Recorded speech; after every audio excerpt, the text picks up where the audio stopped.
સૌરાષ્ટ્રની આ ધરાવ પર હું સ્વાગત કરું છું. વિશ્વના સૌથી વધુ લોકપ્રિય નેતા અને દેશના યશસ્વી વડાપ્રધાન શ્રી નરેન્દ્રભાઈ મોદી સાહેબને લોકસભા ચૂંટણીમાં વિજયના આશીર્વાદ આપવા વિશાળ સંખ્યામાં ઉપસ્થિત સૌ નાગરિક ભાઈઓ બહેનોનું પણ હું સ્વાગત કરું છું.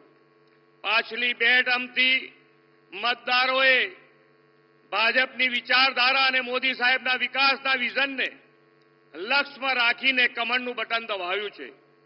હવે આ ત્રીજી ટર્મમાં પણ ભાજપને પ્રચંડ જનસમર્થન અપાવીને મતદારો તમામ રેકોર્ડ તોડવાના છે. આ ચૂંટણી આવનાર 25 વર્ષ એટલે કે અમૃતકાળમાં ભારતના ભવિષ્યનો રોડમેપ કંડારનારી છે. પાછલા 10 વર્ષમાં મોદી સાહેબે દિવસ રાત જોયા વગર દેશના વિકાસ અને જનકલ્યાણના અવિરત કામ કર્યા છે. તેમણે જે કહ્યું તે કરી બતાવ્યું છે. આદરણીય મોદી સાહેબે જે વાયદા કર્યા હતા તે પૂરા કર્યા છે. જે વચન આપ્યા હતા તે પાળ્યા છે. 2014માં મોદી સાહેબ પહેલીવાર વડાપ્રધાન પદે આવ્યા અને તેમણે પહેલું કામ નર્મદા ડેમના દરવાજા મૂકવાની મંજૂરી આપવાનું કર્યું હતું. જે કામ 40 વર્ષ સુધી રોકાઈ રહ્યું હતું તે કામ મોદી સાહેબે એક ઝાટકે કરી બતાવ્યું. આવી તેમની વચનબદ્ધતા છે. આદરણીય મોદી સાહેબે દરિયામાં વહી જતા નર્મદાના પાણીને સૌની યોજનાથી સૌરાષ્ટ્ર તરફ વાળ્યા છે. ધોલેરાનું ઇન્ટરનેશનલ એરપોર્ટ, રાજકોટનું હીરાસર એરપોર્ટ એમ બે ઇન્ટરનેશનલ એરપોર્ટ મોદી સાહેબે સૌરાષ્ટ્રને આપ્યા છે. 920 સ્ક્વેર કિલોમીટરમાં ફેલાયેલ ધોલેરા સેમિકન્ડક્ટર પ્લાન્ટ, રાજકોટમાં એમ્સ અને ભાવનગરમાં દેશનું પ્રથમ સીએનજી ટર્મિનલ પણ મોદી સાહેબના વિકાસ વિઝનનું જ પરિણામ છે. વિકાસની સાથે સાથે જનકલ્યાણ માટેની ગેરંટી પણ મોદી સાહેબ 140 કરોડ દેશવાસીઓને આપી છે. મોદી સાહેબની ગેરંટી એટલે સંકલ્પથી સિદ્ધિ, વિઝનથી વિકાસ, સહકારથી સમૃદ્ધિ, અંત્યોદયથી સર્વોદય અને આત્મનિર્ભરથી આત્મસન્માન. જેનું ભૂમિપૂજન કરે તેનું લોકાર્પણ પણ કરે અને જે કહ્યું તે કરી બતાવ્યું. આ છે મોદીજીની ગેરંટી. પરફોર્મ, રિફોર્મ અને ટ્રાન્સફોર્મના કાર્યમંત્રથી ચાલતી સરકાર એટલે મોદી સરકાર. ગરીબ, યુવા, અન્નદાતા, નારી શક્તિ, દરેક વર્ગ, દરેક વય જૂથ, દરેક સમાજ અને દરેક નાગરિકના જીવનના સર્વાંગી વિકાસ માટેની ગેરંટી આદરણીય મોદી સાહેબે આપી છે. નાના ફેરિયાઓ, લારી ગલ્લા ધારકોને બેંકમાંથી સરળતાએ લોન મળે તે માટે વડાપ્રધાન શ્રી પોતે તેમના ગેરેન્ટર બન્યા અને પીએમ સ્વનિધિ યોજનામાં આવા નાના ગરીબ વેપારીઓને આત્મનિર્ભર થવા માટેની લોન અપાવી. આજે નાગરિકોને વિશ્વાસ છે કે મોદીની ગેરંટી એટલે ગેરંટી પૂરી થવાની ગેરંટી. વડાપ્રધાન શ્રી નરેન્દ્રભાઈ મોદીના નેતૃત્વમાં ભારતીય જનતા પાર્ટી જ રાષ્ટ્રહિત સર્વોપરી માનીને ચાલતી પાર્ટી છે.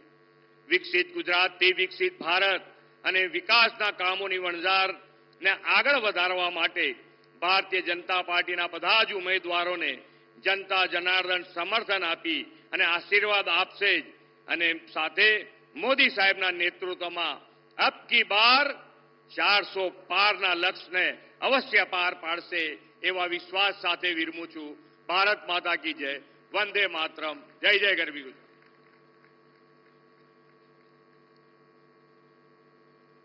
ખૂબ ખૂબ આભાર સાહેબ.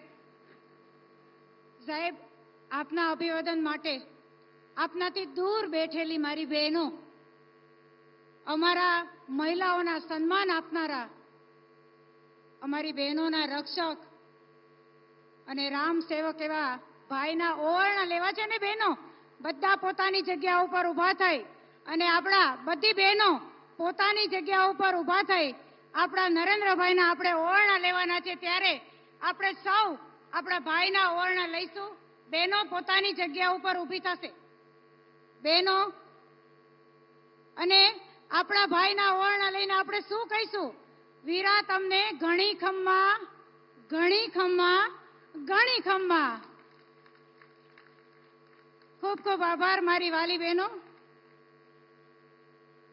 ભારત માતા કી જય.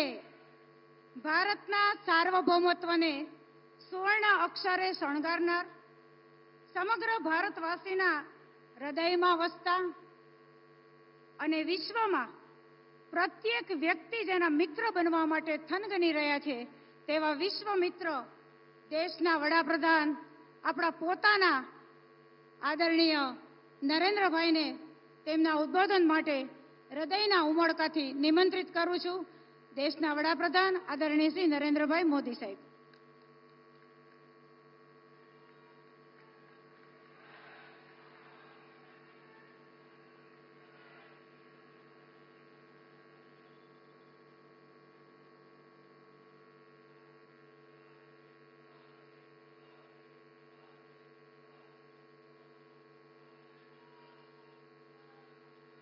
भारत माता की, भारत माता की, भारत माता की. સૌથી પહેલા તો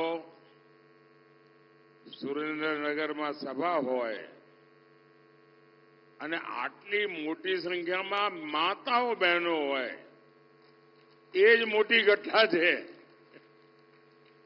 અને એમાંય આ બધી માતાઓ બહેનો ઉભા થઈને ઓવારણા લીધા, આપે મને આશીર્વાદ આપ્યા. હું સૌ માતા બહેનોનું માથું નમાવીને આભાર માનું છું.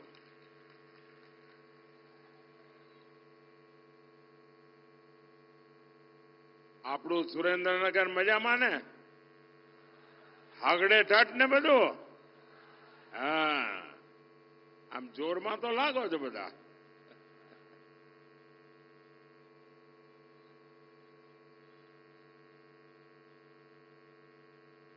સાથે સાથે કરીને મને તો દિલ્હી મોકલી દીધો.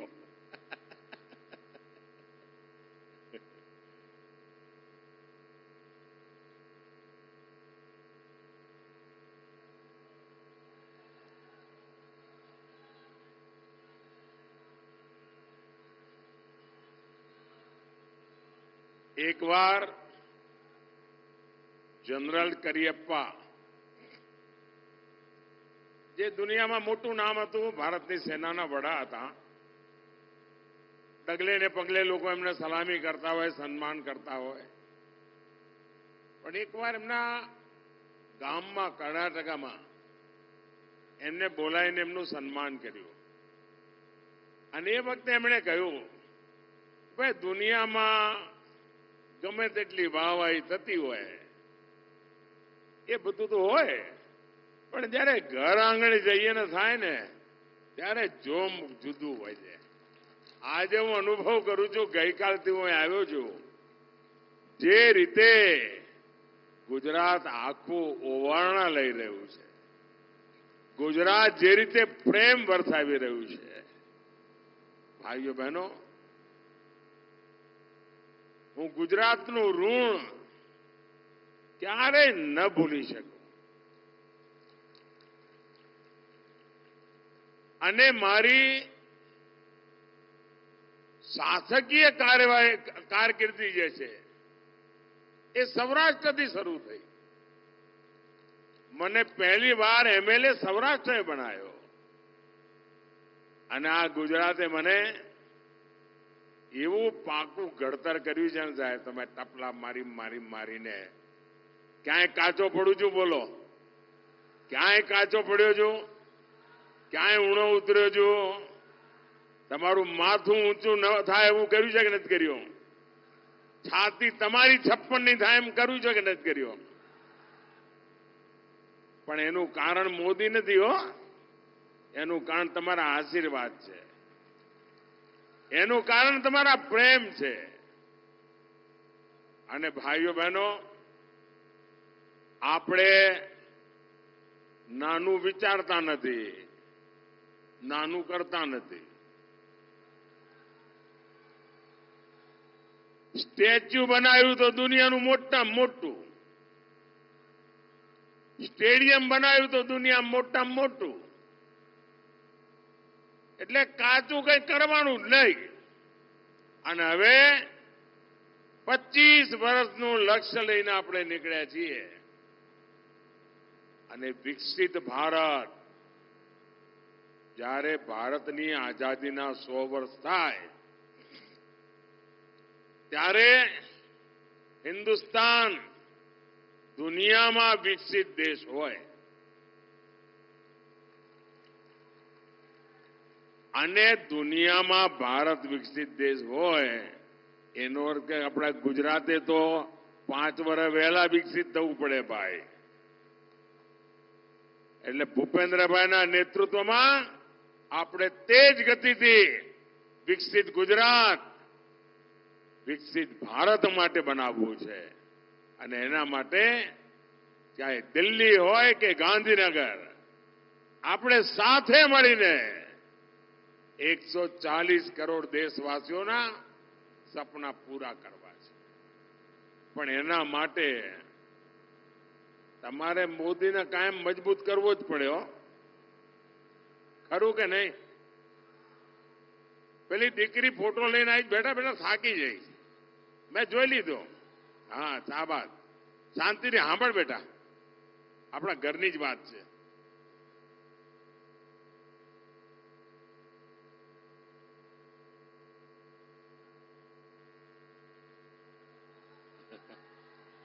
જોઈ લીધો બેટા, ફોટો જોઈ લીધો. થેન્ક યુ, સરસ બનાવ્યો છે બેટા.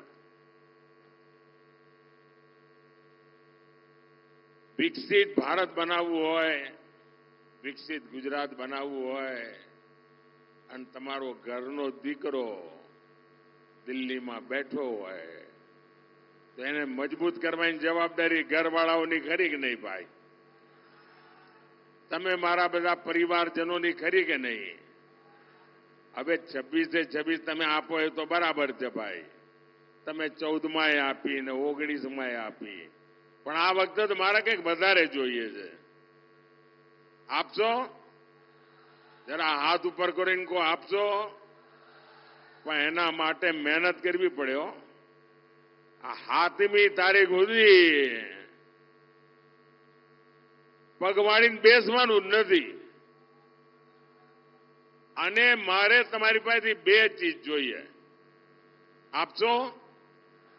હજુ મેં કહ્યું નથી ને તમે તો આ પાડી દીધી. ભારે વિશ્વાસ છો તમારો મારા ઉપર.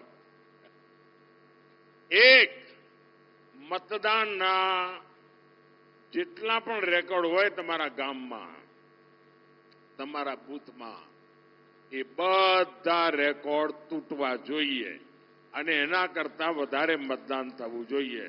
કરશો? પણ એનો એક રસ્તો બતાવું. કરવું હોય તો કેવી રીતે કરાય? 10 વાગે પહેલા દરેક બૂથમાં 25 લોકો અથવા 30 મતદારો થાળી વગાડતા વગાડતા, ગીત ગાતા ગાતા, જેમ પ્રભાતિયા ગાય ને એવી રીતે મતદાન મથકે જાય. આખા બૂથમાં લોકશાહીનો ઉત્સવ ઉજવાય અને 10 વાગ્યા સુધીમાં આવા 30 સરઘસ નીકળે. ઓછામાં ઓછા 30 સરઘસ, દરેકમાં 30 મતદાર, અને જઈને આપણે મત આપીએ તો તમે જોઈ લેજો બાપુડી, એ પાકે પાયે તમારું મતદાનના રેકોર્ડ તૂટી જાય. બીજું કામ, આપણે આ વખતે બધા પોલિંગ બૂથ જીતવા છે ભાઈ. એકે પોલિંગ બૂથ હારવાનું જ નહીં. એકે પોલિંગ બૂથમાં ભાજપનો ઝંડો ઝૂકવા ના જોઈએ. મંજૂર કરશો બધા? હોય 100%. આમ તો મને ગુજરાત ઉપર એવો ભરોસો ભાઈ, એ પાછી પાની કરે જ નહીં. साथियों, जब मैं गुजरात में था, आपकी सेवा में जुटा था, तब हमेशा आपके पास आकर के मैं गुजरात में क्या कर रहा हूं, सरकार क्या काम कर रही है, कैसे कर रही है, उसका रिपोर्ट कार्ड मैं हमेशा देता था. और वो आदत अभी भी गई नहीं है। और आज आपका ये बेटा, गुजरात का संतान, आपका सामने अपना 10 साल का रिपोर्ट कार्ड देने के लिए गुजरात आया है।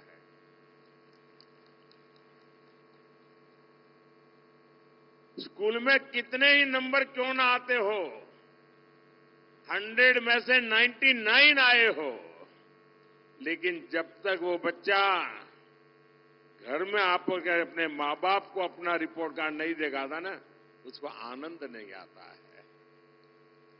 तो मैं भी, जिन्होंने मुझे जन्म दिया, जिन्होंने मुझे जीवन दिया, ऐसे मेरे गुजरात के लोगों के आगे एक बालक की तरह अपना रिपोर्ट कार्ड दे करके आपके आशीर्वाद लेने आया हूं, आपकी शाबाशी लेने के लिए आया हूं। आप याद करिए, 10 साल पहले हमारा देश लाखों करोड़ के घोटाले में शर्मसार था। कोई दिन ऐसा नहीं था कि जहां घोटाले की खबरें अखबार में हेडलाइन न हो। कभी 2G घोटाला, अभी 5G का जमाना है ना, कोई घोटाला सुना है? 2G का घोटाला, कोयले का घोटाला, कभी डिफेंस में घोटाला, कभी CAG में घोटाला, कभी कॉमनवेल्थ में घोटाला, कभी हेलीकॉप्टर में घोटाला, कभी पनडुब्बी में घोटाला, सबमरीन में घोटाला। कांग्रेस ने जल, थल, नभ, धरती से लेकर समंदर से लेकर के आसमान तक हजारों, लाखों, करोड़ रुपयों के घोटाले घोटाले घोटाले करके रखे थे। ऐसी विकट परिस्थिति में आपने मुझे वहां भेजा। आप मुझे बताइए, आपके इस बेटे के लिए आपको गर्व होता हो कि नहीं? 10 साल में एक भी घोटाले की खबर सुनी है क्या? एक भी घोटाले की खबर सुनी है क्या? जरा आप लोग जवाब देंगे तो मुझे पता चलेगा कि मेरे परिवारजनों को एक भी घोटाले की खबर सुनी है क्या?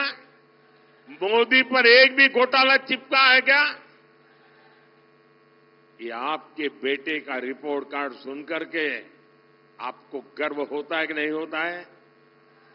जरा पूरी ताकत से मुझे आशीर्वाद चाहिए।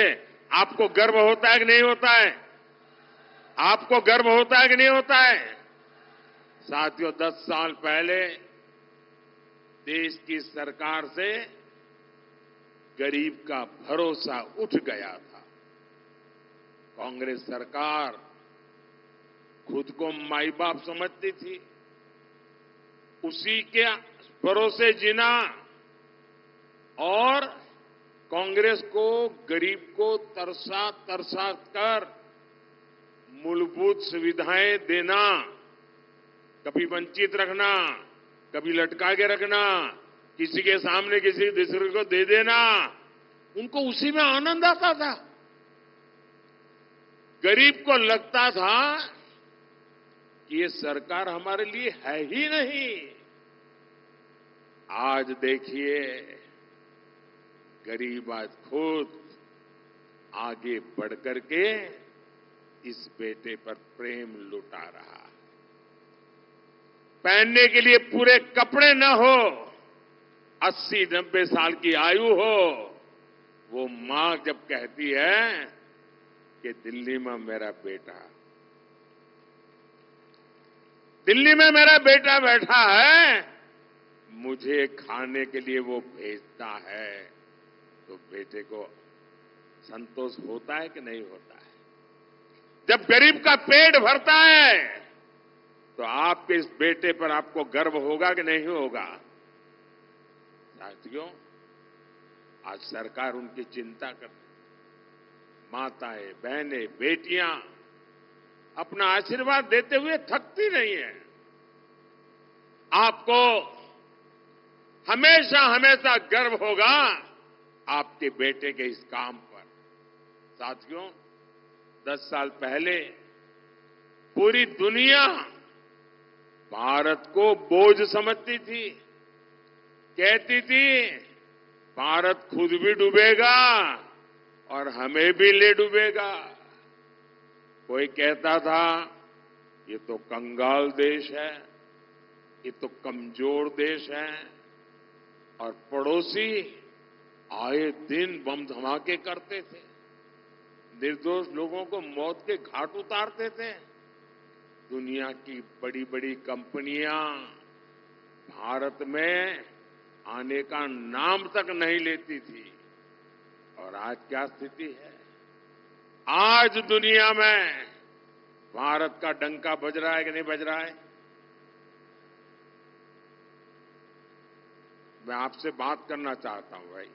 मैं जानता हूं मैं हिंदी बोल रहा हूं, मुझे गुजराती बोलना चाहिए, लेकिन ये टीवी वाले चाहते हैं कि कुछ हमारी रोजी रोटी का भी ख्याल रखो। आप मुझे बताइए साथियों, आज दुनिया में हिंदुस्तान का डंका बज रहा है कि नहीं बज रहा है? हिंदुस्तान का डंका बज रहा है कि नहीं बज रहा है? अमेरिका में भी हिंदुस्तान का डंका बज रहा है कि नहीं बज रहा है? यूरोप में हिंदुस्तान का डंका बज रहा है कि नहीं बज रहा है? ऑस्ट्रेलिया में भी हिंदुस्तान का डंका बज रहा है कि नहीं बज रहा है? जापान में भी हिंदुस्तान का डंका बज रहा है कि नहीं बज रहा है? किसके कारण? किसके कारण? किसके कारण? किसके कारण? किसके कारण? ये मोदी के कारण नहीं है, ये आपके एक वोट के कारण है। ये आपके वोट की ताकत है कि आज मोदी वहां बैठा है और दुनिया में हिंदुस्तान का डंका बज रहा है।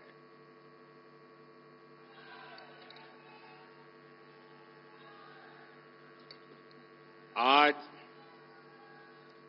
बड़ी बड़ी कंपनियां भारत में आने के लिए उनके बीच में होड़ मची हुई है, स्पर्धा चल रही है। भारत आज आत्मनिर्भर बन रहा है। भारत आज आतंकवादियों को भेजने वाले लोगों को पता है, अब भारत घर में आकर के घुस करके मारता है। और मैं मानता हूं हर गुजराती को गर्व होता होगा। साथियों, 10 साल पहले भारत दुनिया की 11 नंबर की अर्थव्यवस्था थी। दुनिया में हमारा नंबर 11 था। दुनिया भी सोचती थी कि जैसे तैसे भारत की गाड़ी चल रही है, इससे ज्यादा अच्छा ये देश कर ही नहीं सकता है, हो सकता है वो और लुढ़क जाएगा। लेकिन 10 साल पहले आपने अपने बेटे को बिठाया और 10 साल के भीतर भीतर भारत छलांग लगाकर दुनिया की 5 नंबर की अर्थव्यवस्था बन गया। पूरी दुनिया चौंक गई। कोरोना के समय जब बड़े बड़े देशों की अर्थव्यवस्था हिल गई, एक अकेला भारत था जो मजबूती से डटा हुआ था। आपको ये बातें सुन करके गर्व होता होगा कि देश ने एक चाय वाले को, एक गुजराती बेटे को बिठाकर अच्छा काम किया है। साथियों, हार की हताश में कांग्रेस ने देश को, समाज को बांटने का अभियान तेज कर दिया है। अयोध्या में 500 साल के बाद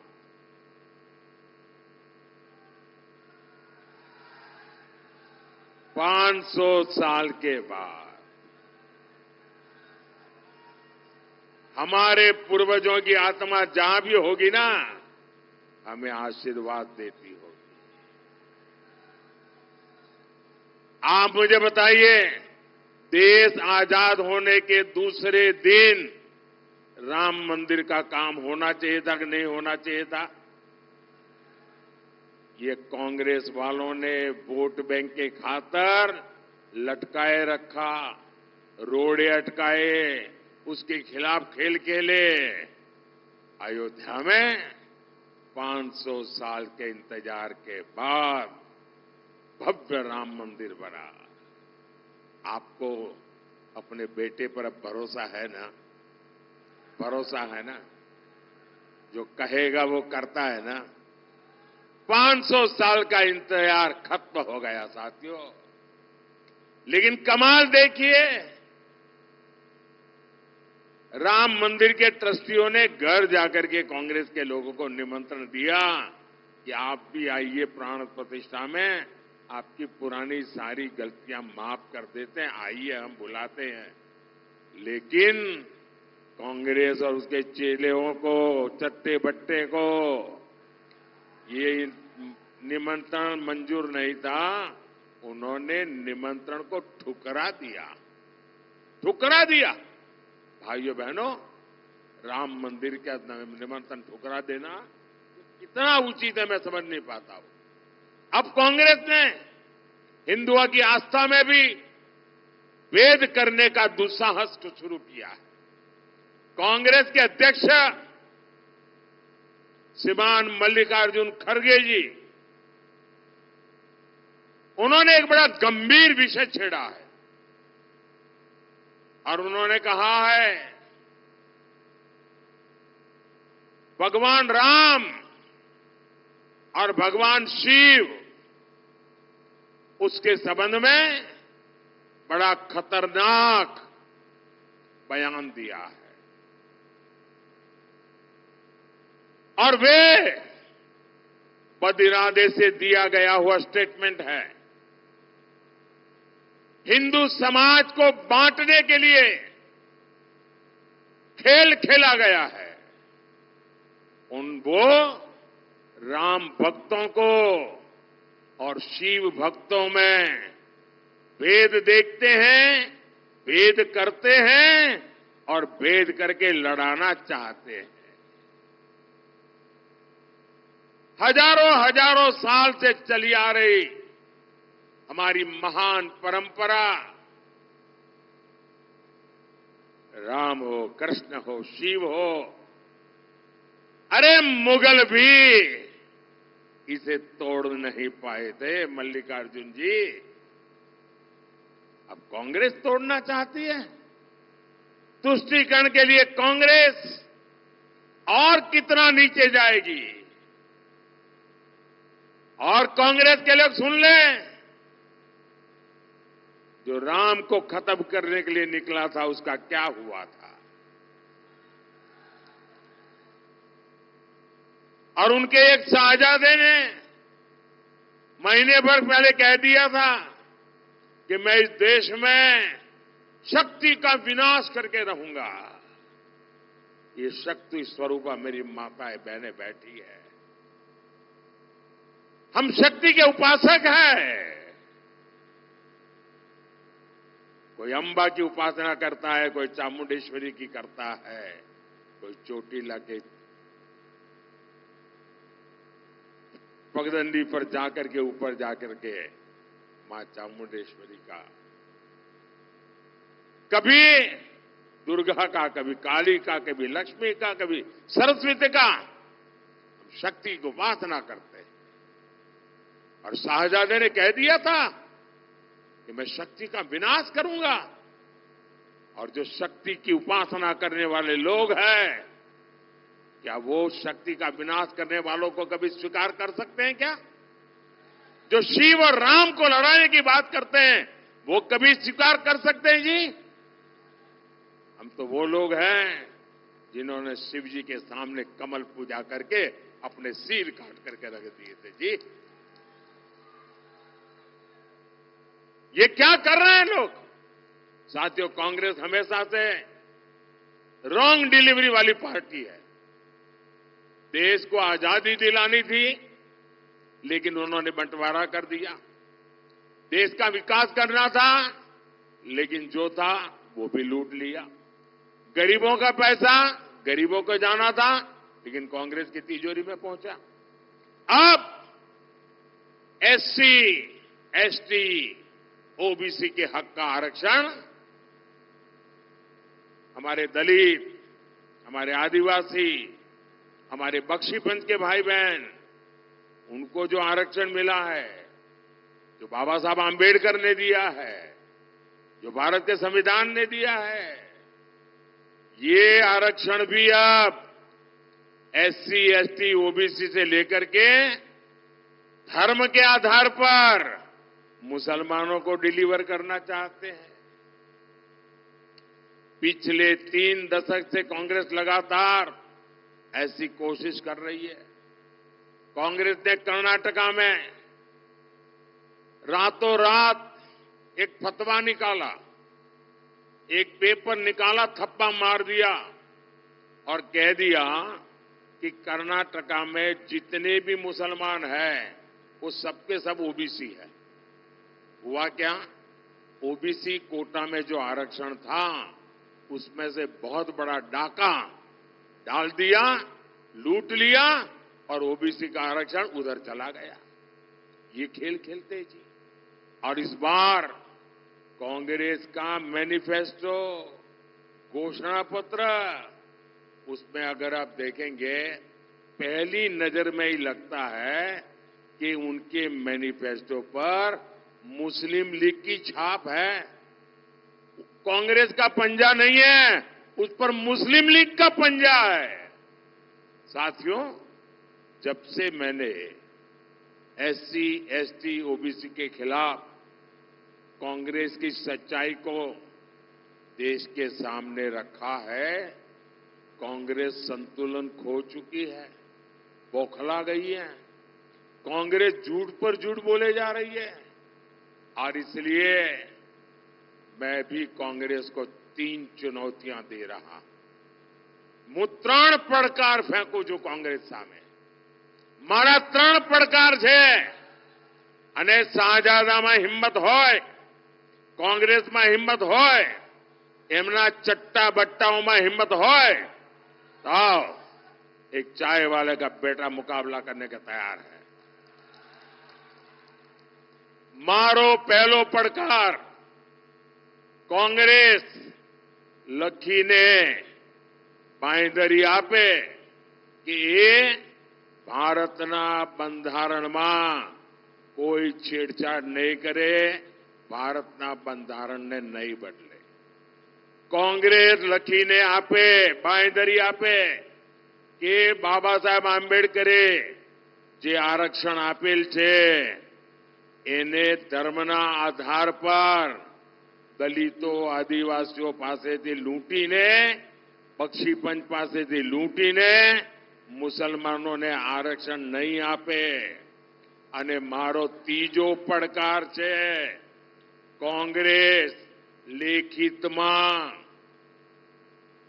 બાંયધરી આપે કે એ દલિતોને, આદિવાસીઓને, બક્ષીપંચ સમાજ, ઓબીસીને જે આરક્ષણ મળ્યું છે તે, સામાન્ય સમાજના ગરીબોને જે આરક્ષણ મળ્યું છે તે, એમાંથી ક્યારે ઝૂંટવી લેવાનો પ્રયાસ નહીં કરે।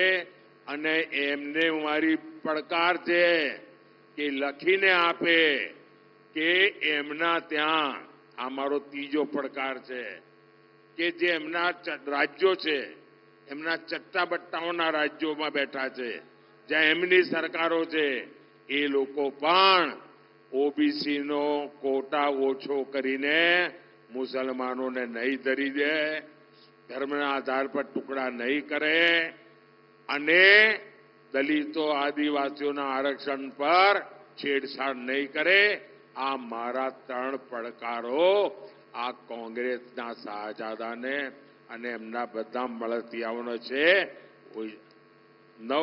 કેટલાય દાડાથી બોલી રહ્યો છું। मेरी इन चुनौतियों के बाद से कांग्रेस को सांप सूंघ गया है। मैंने 23 अप्रैल को पहली बार कांग्रेस को ये 3 चुनौतियां दी थी। आज इसे 9 दिन हो रहा है। आज तक कांग्रेस की तरफ से मुंह पे उनको ताला लग गया है और बात बदलने के लिए संविधान लेकर के नाच रहे हैं मंच पे बैठ करके। अब संविधान आपको नहीं बचाएगा। आपने संविधान की पीठ में छुरा भोंका है। इसका मतलब साफ है, कांग्रेस की नीयत में खोट है। भाइयों और बहनों, અને સંવિધાન માટેની મારી લાગણી, મારું સમર્પણ કેવું છે એ તો તમને સુરેન્દ્રનગરવાળાને બરાબર યાદ હશે।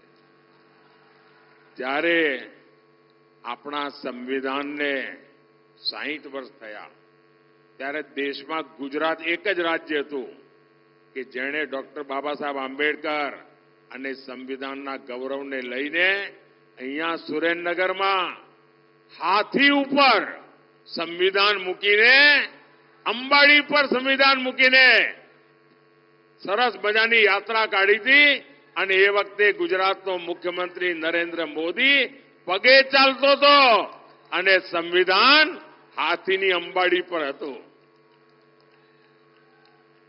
આ સંવિધાનનું સન્માન છે અમારા માટે। તો કોંગ્રેસનું ઘોષણાપત્ર દરેક બિંદુ પર તુષ્ટિકરણ, તુષ્ટિકરણ અને તુષ્ટિકરણ પર ચાલી રહ્યું છે। આ મેનિફેસ્ટો એનું મોટામાં મોટો દસ્તાવેજ છે। તમને આશ્ચર્ય થશે, એક વાત તમને હું આજે સુરેન્દ્રનગરમાં पहली बार कही રહ્યો છું, ચોંકાવનારું લાગશે। इन्होंने क्या किया है अपने मैनिफेस्टो में? उन्होंने लिखित कहा है, ये मेरे पत्रकार बंधु भी चौंक जाएंगे सुन करके। उन्होंने लिखित में कहा है कि अब जो सरकारी टेंडर होंगे उस टेंडर में भी माइनॉरिटी के लिए, मुसलमानों के लिए एक कोटा फिक्स कर दिया जाएगा। अब क्या सरकारी ठेकों में भी धर्म का आधार पर आरक्षण लाया जाएगा क्या? सरकारी टेंडर देने की देश आजाद हुआ तब से अब तक एक तय प्रक्रिया होती है। जो सही बोली लगाता है, जो अच्छी क्वालिटी का ट्रैक रिकॉर्ड रखता है, अच्छी क्वालिटी का भरोसा देता है, जिसके पास उस काम करने के लिए एक्सपर्टाइज है, क्षमता है, संसाधन है, सारे पैरामीटर से निकलने के बाद उसको ठेका मिलता है। जाति और धर्म के आधार पर ठेका नहीं मिलता है। अब कांग्रेस कह रही है, अपने वोट बैंक के लिए पक्षपात करते हुए वो कहती है कि ठेका अब ऐसे नहीं मिलेगा, ठेका धर्म के आधार पर बांटा जाएगा। साथियों, भाजपा कह रही है, हम आधुनिक इंफ्रास्ट्रक्चर बनाएंगे। कांग्रेस की चली तो इसके टेंडर भी धर्म के आधार पर बांटेगी। ये हाईवे, एक्सप्रेसवे जो बन रहे हैं वो भी क्या धर्म के आधार पर बनाए जाएंगे? देश की सेना के लिए हम मेड इन इंडिया अस्त्र शस्त्र बना रहे हैं। बारूद भी बना करके सरकार को बेच सकते हैं।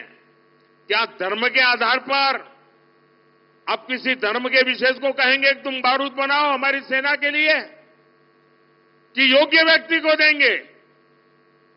कोई भी धर्म के आधार पर नहीं, जाति के आधार पर नहीं, योग्यता के आधार पर देंगे।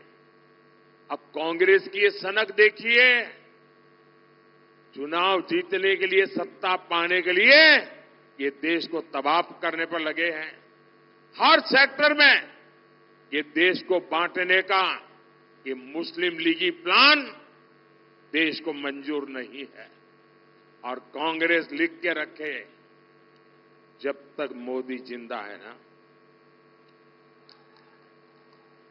मोदी जिंदा है तब तक आप देश का ऐसा बंटवारा नहीं कर पाओगे।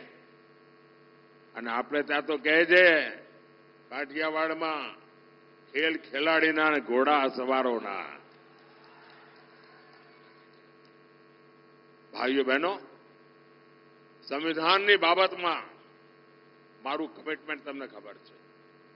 અને મેં અહીંયા મેં જેમ વર્ણન કર્યું એમ 60 વર્ષ મેં મનાયા હતા ને, હવે દિલ્હીમાં છું, હવે 75 થયા છે। સાહેબ ધૂમધામથી હું સંવિધાનની 75મી વર્ષગાંઠ મનાવવાનો છું।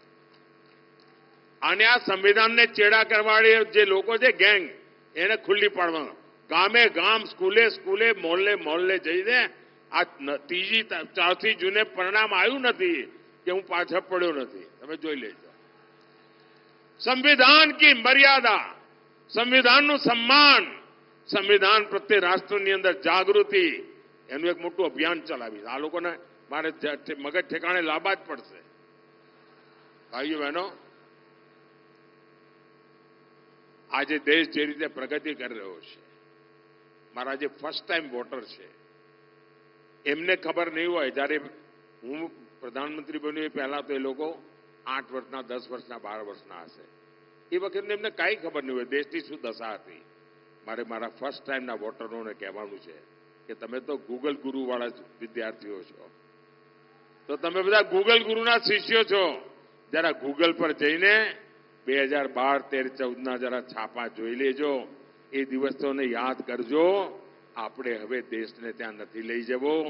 મારા પહેલા વખતના જે મતદારો છે, તમારો પહેલો વોટ દેશના નામે જ હોવો જોઈએ, દેશના ભવિષ્ય માટે હોવો જોઈએ। ભાઈઓ બહેનો, રાજકોટ હોય, ભાવનગર હોય, ખૂબ મોટી માત્રામાં ઔદ્યોગિક વિસ્તાર, એના માટે આપણે કામે લાગ્યા છીએ। ભૂપેન્દ્રભાઈએ કહ્યું એમ, સેમી કંડક્ટર દુનિયાના 4-5 દેશો વચ્ચે, એ મોટું કામ અહીં તમારા પડોશમાં આવી રહ્યું છે। ભાઈઓ, તમારા માટે તો જય જયકાર છે। ઇન્ટરનેશનલ એરપોર્ટ તમારા તો ઘર આંગણે બની ગયું ભાઈ, તમારે તો જય જયકાર છે। હવે તો ઇલેક્ટ્રિક વ્હીકલનો જમાનો છે, અને તમને ખબર છે મોદી સાહેબે શું વિચાર્યું છે? આપણા નરેન્દ્રભાઈ પીએમ સૂર્યઘર, પીએમ સૂર્યઘરમાં મારી યોજના છે, તમારું ઘરનું વીજળીનું બિલ 0, મફત, કાના માતા વગરનું મફત। સૂર્યઘર યોજનાથી સોલાર પેનલ લાગશે, તમે વીજળી પેદા કરશો। એટલું જ નહીં, જે વધારાની વીજળી છે એ સરકાર પોતે ખરીદી લેશે। એટલે તમારા ઘરમાં વીજળી તમે હવે આજે બિલ આપો છો ને, હવે તમે વીજળી વેચીને કમાણી કરી શકશો।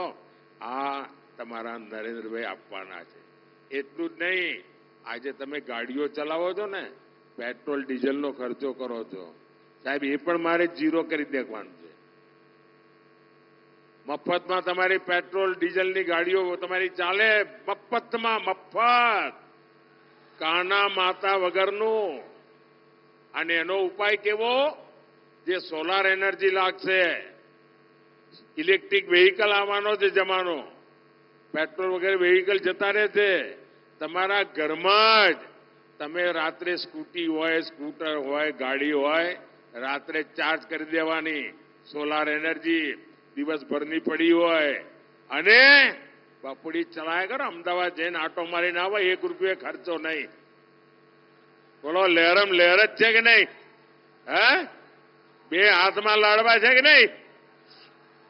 આ તમારો નરેન્દ્રભાઈ 5 આંગળી ઘીમાં કરાવી દે કે નહીં? અને એટલા માટે મારે બધા પોલિંગ બૂથ જીતવા છે, પાકો। અને અમારા જે ઉમેદવારો છે આ ચૂંટણીમાં, એ અમારા સુરેન્દ્રનગરના ભાઈ શ્રી ચંદુભાઈ શિહોરા, અમારા નિવડેલા કાર્યકર્તા, અમારા ડોક્ટર સાહેબ પણ મેં પરાણે ચૂંટણી લડાઈ હતી ગયે વખતે, એ તો રાજકારણનો જીવ જ નથી, પરાણે લઈ ગયો તો। પહેલા તો એકવાર વિધાનસભામાં 2 ચપ્પલ ઘસી નાખ્યા હતા, પણ અમારા ડોક્ટર સાહેબ તૈયાર જ ના થાય। માંડ કરીને લોકસભા માટે તૈયાર થયા હતા અને હવે અમારા ચંદુભાઈ આપણા ઉમેદવાર બન્યા છે. ભાવનગરમાં અમારા નીમુબેન બામણિયા ભારે બહુમતથી આપ એમને જીતાડો, બધા બૂથમાં જીતાડો.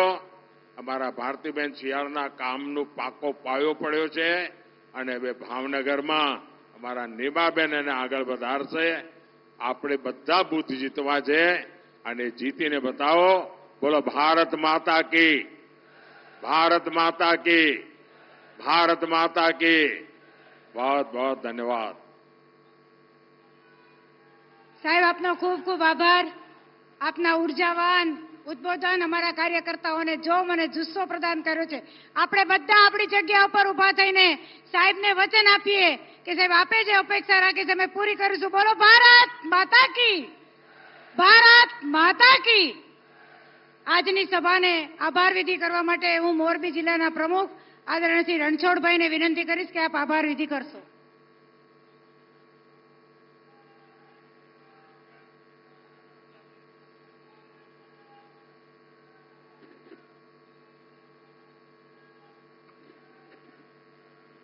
ભારત માતા કી, ભારત માતા કી. સુરેન્દ્રનગર લોકસભાના આપણા ઉમેદવાર અને આપણે આંગણે ઝાડની